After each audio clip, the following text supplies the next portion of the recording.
Ugh. If only there was a way to play Blood Bowl that didn't involve learning so many rules and maybe came in a convenient early 90s box set.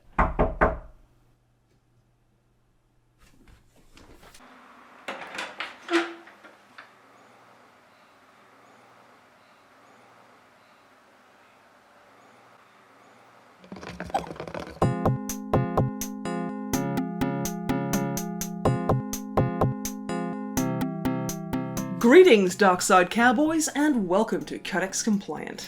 Let's have a little bit of a chat about Kerrunch. But first we do need to discuss Blood Bowl, just a little bit.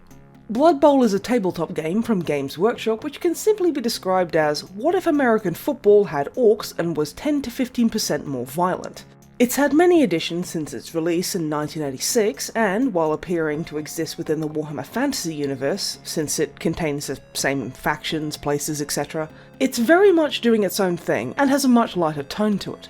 For example, the god of Blood Bowl is Nuffle, like if you tried to pronounce NFL. It's that kind of setting.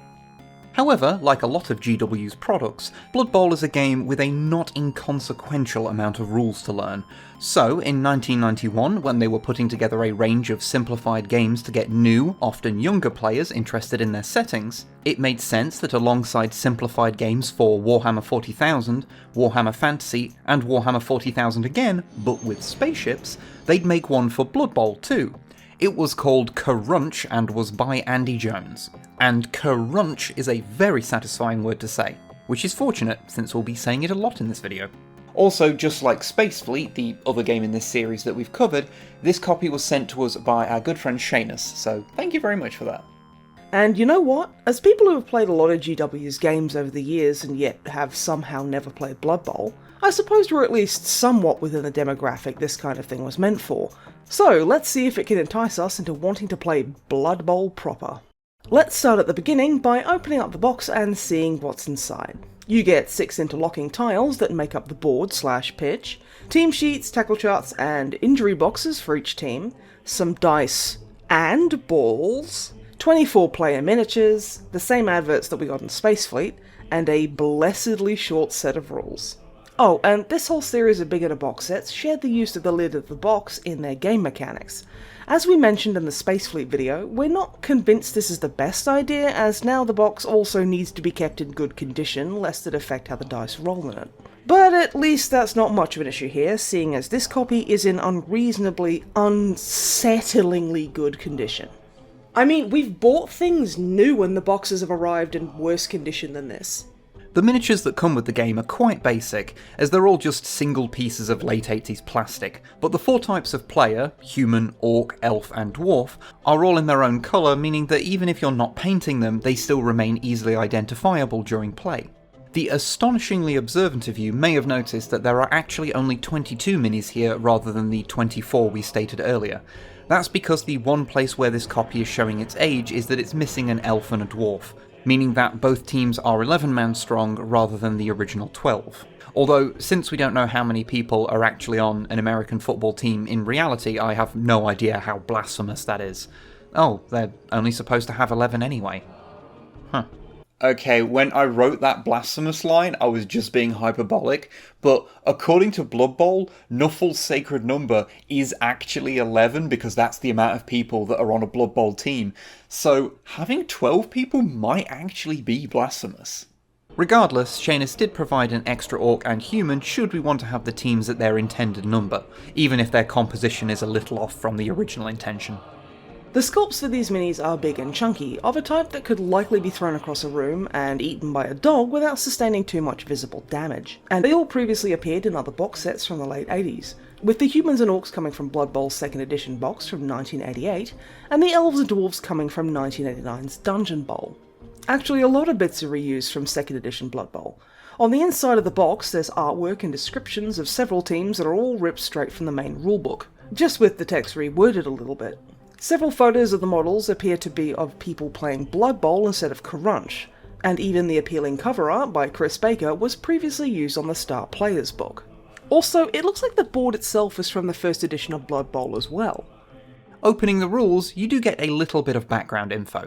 Why is the average game of Kerrunch a mind-mangling spectacle of fun and fear? Because while trying to get the ball from one end of the pitch to the other, an awful lot of tripping, kicking, kneeing or punching goes on. So too do the banned practices of hitting an opponent, jumping on a prone player, setting the opponents on fire, putting poisonous barley water in the opponent's refreshment barrel, turning the ball invisible, or even wearing the wrong coloured sweatbands.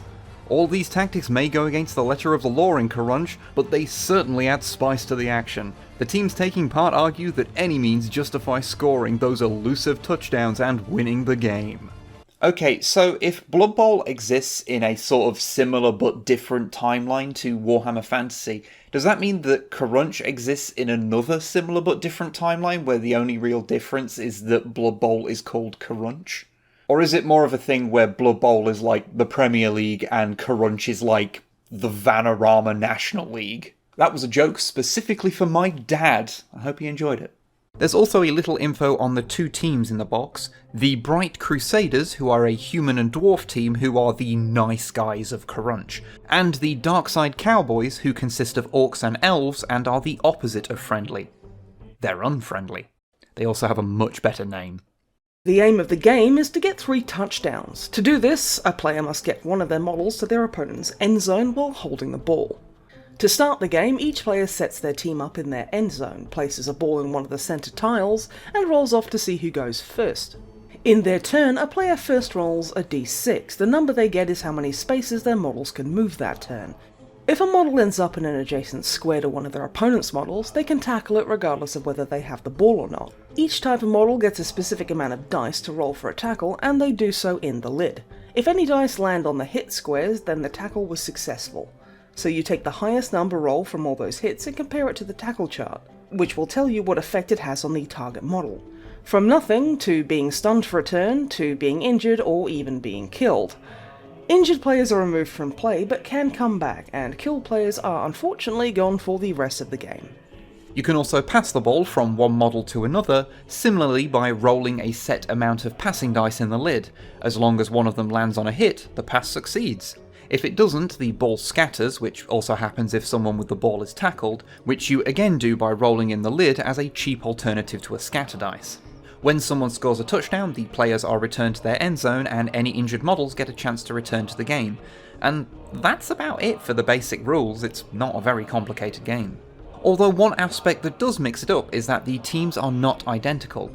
The Bright Crusaders and the Darkside Cowboys do play differently due to their special rules and stats. Since they're the only model without a special rule, and it's the done thing in fantasy games, let's take the human player as the default. They get 2 dice to throw for tackling and passing, and their tackle chart means that they're only removed from play on a roll of 4+. Dwarves, on the other hand, are a little tougher and so harder to put down, and get 3 tackling dice. To mitigate these advantages, they don't have the ability to pass the ball at all, since they're just really bad at it, so don't bother. Orcs also can't pass, although it's more of a personal preference thing in their case. They just don't like to let go. But they get 4 tackling dice and are the hardest to put down in the entire game, requiring a 4 to even stun them. Then there's the Elves, who are the best passers in the game with 3 dice, but the worst tacklers with only 1 dice. They do, however, have a special rule that means they get an extra 2 spaces of movement per turn. This does come with a terrible price. They are made of fine china and will shatter at the slightest knock. If a tackle hits them, the best they can hope for is to be stunned, but most of the time they're gonna be going off the board. So, with all that said, how does the game feel to actually play? Well, it's not the worst way to spend an hour, but it definitely has issues. Having the teams be different is nice, but they don't particularly feel well balanced. Maybe it's just the games we've played, but the dwarves seem to really outclass everything else on the pitch. They're nearly as good as the orcs stat-wise, but you get twice as many of them. Admittedly, they can't pass, but that doesn't really matter when the sheer amount of dice they get to throw means that anytime they tackle an elf, that elf is unlikely to stay in play. Now, sure, the elves are quicker, and it is incredibly satisfying to pull off a play where you use their speed and passing ability to get around your opponent's line and get a touchdown. But since their movement is still randomly decided by dice, you're heavily dependent on luck to actually pull that off even with their +2 movement. Plus, since literally half the models on the table are physically incapable of passing the ball, that entire mechanic gets used surprisingly infrequently. I mean, again, we had fun playing it, it's not broken, and it is fun to play games with your friends. I guess. But it is a bit weird to have a beginner game where one team has such a steeper learning curve than the other. I mean, we've never claimed to actually be good at any of these games or anything, but it does indicate that there's probably an issue when the Bright Crusaders easily won 4 out of the 5 games that we played to research this episode. However, if you want to play the game without that problem, you could just play both teams using the same rules. So, Orcs play as humans and Elves play as Dwarves, or vice versa. It'll remove a lot of the flavour, but that way the balance issues between the teams goes away entirely. Ultimately, Kerrunch just feels like a game that was thrown together from whatever they had lying around and wasn't playtested anywhere near as much as you'd hoped it would be. Which is not exactly surprising given its purpose, but kind of disappointing, as just a few little tweaks here and there could have made the game so much more fun, balanced, and ultimately better at its job of ensnaring the young'uns. So that was Kerrunch. Unlike Space Fleet, it didn't get expanded with greater complexity and more models, one would assume because Kerrunch with more complexity and models already existed. And it was called Blood Bowl. You might have heard of it. As such, the only real info we could find on the game beyond what's in the box was a short release announcement in White Dwarf issue 141, and even then there's less than 20 words dedicated to Kerrunch itself. However, due to the whole Games Workshop must forever reuse names thing, the name Kerrunch would reappear on the now defunct 2015 mobile game Blood Bowl Kerrunch. Much like its namesake, it was a simple stripped-down version of Blood Bowl and was developed by Cyanide Studio, the company behind the other Blood Bowl video game adaptations. Well, apart from the 1995 one, but you weren't thinking about that one, don't lie. Tails, gouge die, get the ball. Oh, is that how an orc's supposed to sound? Alright, Blood Bowl 95.